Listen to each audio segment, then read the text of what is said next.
Okay, B'ezrat Hashem, today in our Lunch and Learn, we're going to learn a story about Dovid and Meirav. Very interesting story. B'ezrat Hashem, Gemara in Masechet Sanhedrin. Yotet Amud Bet, 19b. Thank you, Shlomo, for sponsoring. Really appreciate. And B'ezrat Hashem, it should be a source of zchuyot for you and your entire family. B'ezrat Hashem.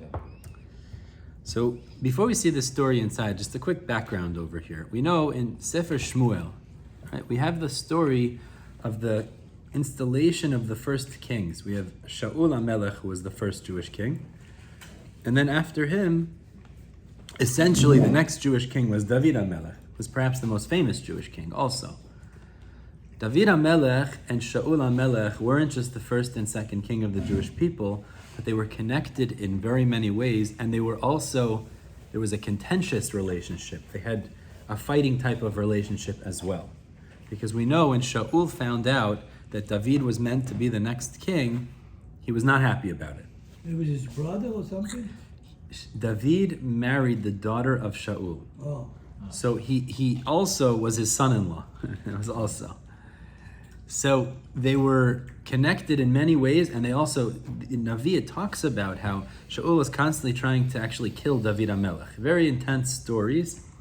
God willing, we learned Shmuel, we'll talk about all of the stories. But today we're going to specifically talk about the marriage of David to the daughters, plural, of Shaul. The psukim imply that David married more than one daughter of Shaul. Now, there were two daughters we're going to talk about here. One was called Meirav, and one was called Michal. Michal is the more famous one, more well-known, that David married Michal bat Shaul. That we know about that. But there was an older daughter whose name was Meirav. So the Gemara asks, we know that the halacha is, you cannot marry sisters. It's asur. You can't marry two sisters. You can't marry two sisters if the one you married first is still alive. Oh. Okay, so actually that's the truth. If he marries a sister and she passes away, he can marry her sister. That is permitted. But to marry two sisters b'chayehem in their lifetime is asur. So the question the Gemara asks, how could David marry two sisters who were the daughters of Shaul, Meirav and Michal? Right. And we have two pshatim in the Gemara, exactly what happened. So we're going to go through those two pshatim, and there's some very interesting lessons along the way. So let's see this inside. It's Yotet Amud Bet, about a third of the way down the page. Sha'alu talmidav et Reb Yossi. The students asked Reb Yossi, how could David marry two sisters in their lifetime? It's prohibited. It's asur. So Reb Yossi answered, Amar lahen, Michal achar mitat Meirav nas'a. What happened was David married the older sister Meirav. They were married. She passed away. And then he married the sister who was Michal. And that's permitted. No problem. Fine. That's the pshat of Reb Yossi. Reb Yeshua ben Korcha argues. Reb Yeshua ben Korcha omer, Kiddushay ta'ut hayu lo b'Meirav. And this is a fascinating story. The first woman that he married, Meirav, the kiddushin, the marriage was not effective. It was called Kiddushay ta'ut. It was a mistaken kiddushin, so he wasn't married to Meirav. And since he wasn't really married to her, he was allowed to marry Michal because he wasn't married to the older sister. So the Gemara says, where does that come from? What does that mean? It was a mistaken kiddushin. So this is a fascinating idea. Let me speak this out and we'll see it inside. To marry a woman in halakha, what do you have to do? Give a ring, give What is the money. ring? So let's stick with a ring for a second. What's the significance of a ring? It's not just a nice gift. That's very important in halakha. Why? You buy her, basically. Essentially, it's a purchase. That's what it's called. Not to denigrate women, but that's how the halakha refers to it. There's three ways to effectuate kiddushin, to make the step of marriage called also to have kiddushin. sex. That's one of the three ways. So I'm sure you have sex with the other one. So now this is the issue. No, that's what we're going to say. It's a machloket. That's what we're going to get into, which is fascinating machloket. You need a ketuvah, that's for nisu'in, but let's stick with kiddushin. There's two stages in marriage. You have kiddushin, the first stage, and you have nisu'in, which is the final stage. Kiddushin is through either money, through shtar, a document, or through biyah, through relations, which Yosef was just referring to. It's true. Those are the three ways a person can marry a woman in halakha. Practically today, and then, what they used to do for kiddushin was give money. Now, they didn't give money, but they gave shoveh kesef, meaning equivalent value of money, which we give a ring. That's why the ring has to be at least shoveh pruta, which is much more than a shavah pruta. Usually we give a silver band for the kiddushin, which is at least pruta. It's probably about $100. Meaning a pruta is like 25 cents. Meaning you can give a gumball machine ring and also probably be married. That's how I got married. And so you got married, a gumball machine. So But how does that work? Because also women that has absolutely nothing to do with halacha. so Nothing. It used to be only men giving a ring. In halacha, that's not recognized as anything significant. Yeah, that's like an American thing. It's not a Jewish thing. What's that? What? Yeah, yeah. Ring? There are. It's true. No, there are some people that the woman gives the man a ring too. Oh. Okay, everybody does. So in the more religious sector, you won't find it. You won't find it. Yeah. So the man only gives the woman the Exactly, ring. She doesn't have to exactly. give Yeah. him back. Exactly. There's nothing. It is no significance in halacha. It's very interesting. That's an American something or Yeah, it's another. symbolic. Symbolic of basically. something. Like you close your mind and I close your. Something like that. But it's not Jewish, not based on tradition. Yeah, it's not.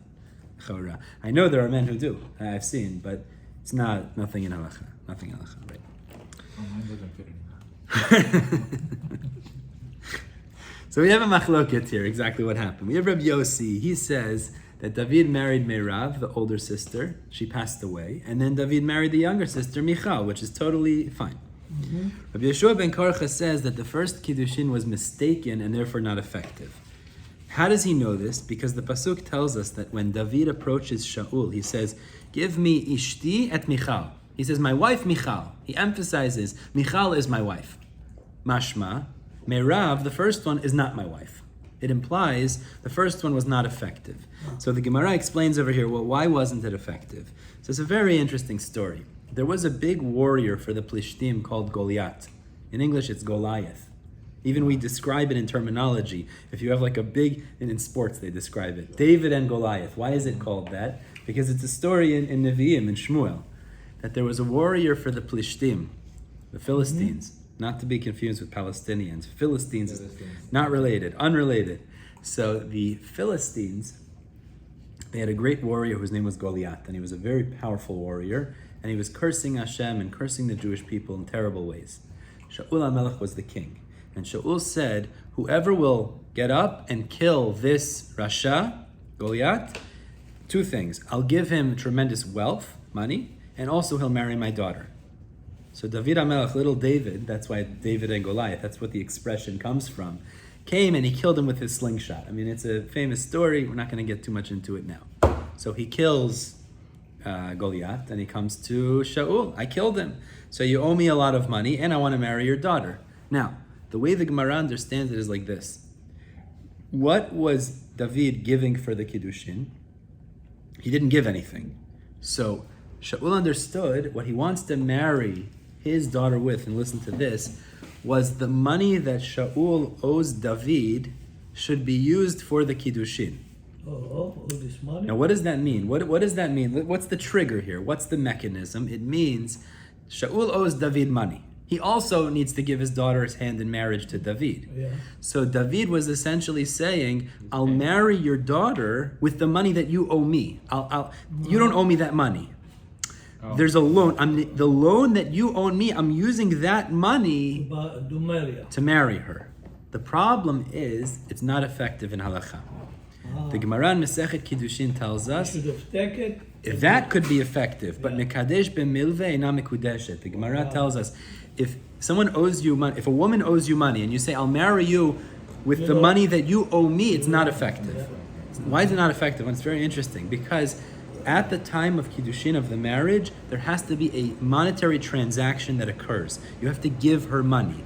If you don't collect money that she owes you, that's not considered you're giving her money, and therefore they're not married. So this was a mistake. So Shaul said, you're not married to Meirav, that's not effective. He takes his daughter Meirav and he gives Meirav to marry a different person whose name was Adriel. So Shaul, the father, took his older daughter Meirav, and he said, you can go, and gives her over to marriage to a different person. His name was Adriel. Okay? And he didn't. David didn't marry her. Okay, so this one's out of the picture now. Fine. This is according to Rabbi Yeshua ben Korcha again. According to Rabbi Yossi, he did marry Meirav and she passed away, and then he married Michal. But according to Rabbi Yeshua ben Korcha, no. He was never married to Meirav because the whole Kiddushin was not effective. Okay. So So David comes back to Shaul HaMelech and he says, okay, I want to marry the younger daughter at least.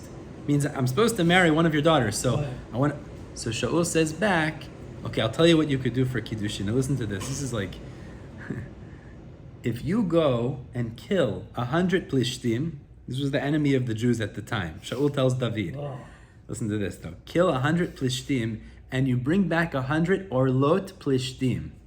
Orla is the foreskin. Yeah. You kill these 100 Plishtim and you cut off their foreskins and bring the 100 foreskins to me, then you'll marry my daughter. Imagine. That's what he says in the Gemara talk. Okay.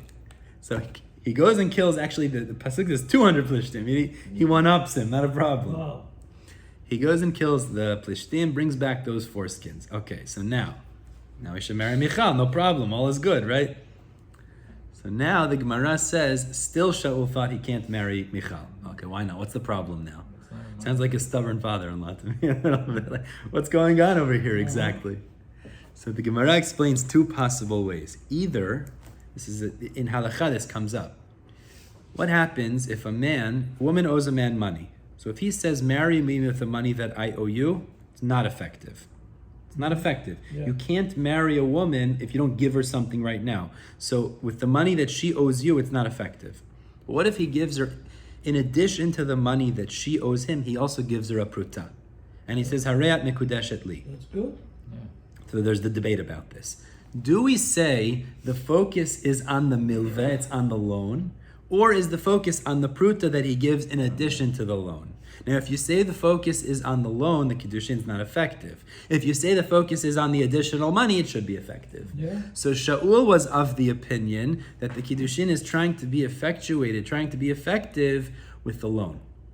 So even though he brought the 100 Orlot Plishtim, not effective, and David said that's not true, actually that's not the halacha. The halacha is, in such a case, since he's giving something in addition to the loan, the Kiddushin should be effective. But Shaul didn't agree, and the Gemara says alternatively, and this is also very interesting, what was the debate? That they both agree really the money is the focus, the money he gives. The difference was that Shaul said these Orlot Plishtim, the foreskins, is not worth a Shava Pruta. It's not worth any real monetary value. But David argued, and David said it is. You can use it for animal food. Apparently, that's what they would use it for, as unappetizing as that sounds. Apparently, they were feeding their dogs something else. But anyways, the point is, this came out to be a dispute. Really, she was married to him, but Shaul didn't agree. So Shaul takes Michal, the second daughter, gives her over to another man whose name is Paltiel, or Palti ben Laish. So he gives Michal, the second daughter, also to another man. So now, Dovid and Meirav doesn't have the first woman, who's Meirav, where the Kiddushin was genuinely mistaken, so it wasn't effective. And he's not married to the second one, which is Michal, who's now married to Paltiel, Palti ben Laish. Fine. So now we got two different storylines here. Let's just speak out what we got here. We have Rabbi Yossi's version of the story, which is that really David had married Meirav. They were married in halacha. She passed away. And then David married the younger sister whose name was Michal. Fine, no problem. On the other hand, we have Rabbi Yoshua ben Korcha who says he was never really married to Meirav because he tried to marry her with a loan, which is not effective. Yeah. He was really married to the younger sister whose name was Michal. She was given instead to Palti ben Laish, which the Gemara discusses later. This Palti ben Laish was a big tzaddik, and even though Michal was given over to him, he never touched her. He made sure, because he knew really David was her husband, he made sure against his yetzer, he controlled himself, he didn't go near her. So this is the two version of events. So the Gemara brings a proof. I'm just skipping a little bit to get to the point. The Gemara says a proof against Reb Yossi, because we find the pasuk seems to imply Tenat ishti et Michal, which seems to imply that the only one who was really married to David was Michal. Sounds like Meirav was never really married. So the Gemara says that doesn't work with the version of Reb Yossi. Reb Yossi said that both of them, first Meirav, she died, and then he married Michal. So the Gemara answers, there's not a kasha, because Reb Yossi holds, and actually he was married to Meirav, and he proves it from Psukim. There is a pasuk that says Michal's husband was Adriel. The problem is Michal's husband was not Adriel. Her husband was Paltiel. She was the second one, Palti.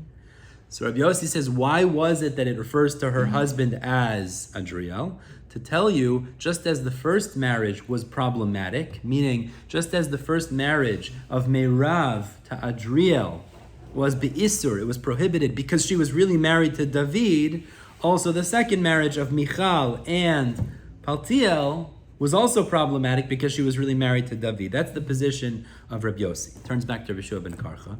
How do you explain this pasuk? It says, Michal was married to Adriel, but it's not true. She was really married to Palti, this other fellow.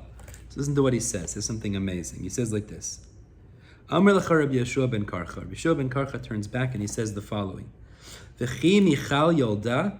Michal didn't give birth. The pasuk refers to giving birth to 5 children, who were the children of the older sister, Meirav. And it refers to not Meirav as the one who gave birth to them, but Michal as the one who gave birth to them. Why does it do that? Meirav yolda u'Michal gidla. Because Meirav gave birth to these children. That's true, but then the younger sister raised those 5 children. So since the younger sister, Michal, raised those 5 children, Lefigach nikru al shema, they're called on her name, Lelamdecha, to teach you, Shekola megadel yatom betoch beto, if anyone raises an orphan in their house, so they didn't physically bear the child, but if you raise an orphan in your house, Ma'ala alava katuv ki'ilu yoldo, it's as if, the Torah considers it as if you gave birth to that child. So that's the idea of the pasuk according to Rabbi Yeshua ben Karcha. He says that's why Michal is referred to as the wife of Adriel, because she raised Adriel's children. Mm-hmm. She didn't give birth to those 5 children. Her older sister did, but her older sister didn't raise them. Michal raised them, and if you raise... Why she didn't raise them? I think she passed away. I think that's why. She wasn't able to. If you raise children who are orphans, they don't have someone else to take care of them, it's as if you gave birth to those children. So this is an idea in general. You could talk about adoption. That's for sure true. Yeah. When you adopt a child and you raise them in your house, like your child. It's like your child. Meaning the Torah looks at it as if you gave birth to that child. That's an amazing thing. And the Gemara goes on with a few more examples. We also find by Ruth. Ruth was remember she was a Gioret from Moab, I think, yeah. And she eventually, when she had a child, her mother-in-law, Naomi, took care of the child. So the mother-in-law is considered as if she gave birth to that child. I find examples throughout the Torah like this as well. And the Gemara says even further, it says in the Torah, these are the children of Moshe and Aharon, and then it only lists the children of Aharon. So it teaches us that if you teach your friend's children Torah, it's as if you also gave birth to those children, because Moshe taught Aharon's children Torah as if he was their father. But what's the idea? This is a very important idea. This is a specific example, application of this idea, which is that someone is an orphan. They don't have someone to care for them. You take them into your house and raise them. It's not just that you're doing a maaseh chesed, which is tremendous, which is true. It becomes as if you birthed that child. Right? It sounds like a logical thing, but that's what the Torah is telling us. It's as if you birthed that child. You give birth to that child because essentially you give them life. That's what you're doing. Even though you didn't physically give birth to them, it's as if you gave birth to them. It's even now, normally it's like that, if you go and adopt somebody, it's your child, that's it. You gotta do legally, you're saying. Legally in law. Yeah. In law. Yeah. So I just tell you, we're going to discuss how this is important, and we'll get to Purim now for a second. But the idea is if you go and help somebody who needs that help, the Torah compares it as if you gave birth to that child. It's an amazing thing. You don't help today, you don't need that help, because there's people online waiting for those kids to come in. Mm-hmm. So you got to be lucky and wait a couple years till you get a kid. Right.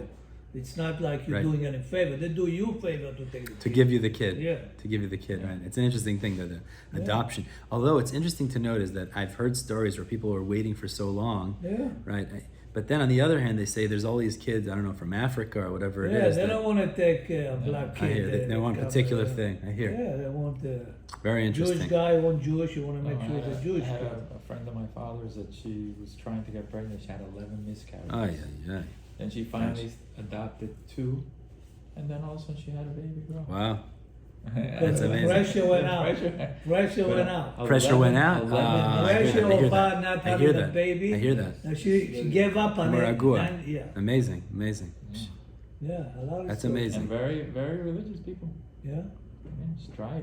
Get I've heard stories where a couple was told they can't bear children naturally, so they did IVF, in vitro fertilization, where they put it back into the mother, and then after a few kids through IVF, they had a kid normally. It's a pellet. It's unbelievable. Yeah, It's like the scientists and the doctors, they can say what they want, but Hashem runs the world. It's unbelievable. But what? Is it, permitted to do that? IVF? procedure? So there are definitely people that say it's permissible. It's not simple for sure. Anything like that is complicated. Yeah. But certainly I know very from people that do it. Like this place, I used to work in a place there. Yeah. It requires a thing like that requires you have to speak to your rabbi. You have to Exactly. make sure it's done you properly. donate the It sperm does. and It's not a then simple somebody thing. else Not a simple thing in halakha for sure. But I know many from couples that are doing it because unfortunately they can't. It's difficult. So Baruch Hashem, it's an amazing thing.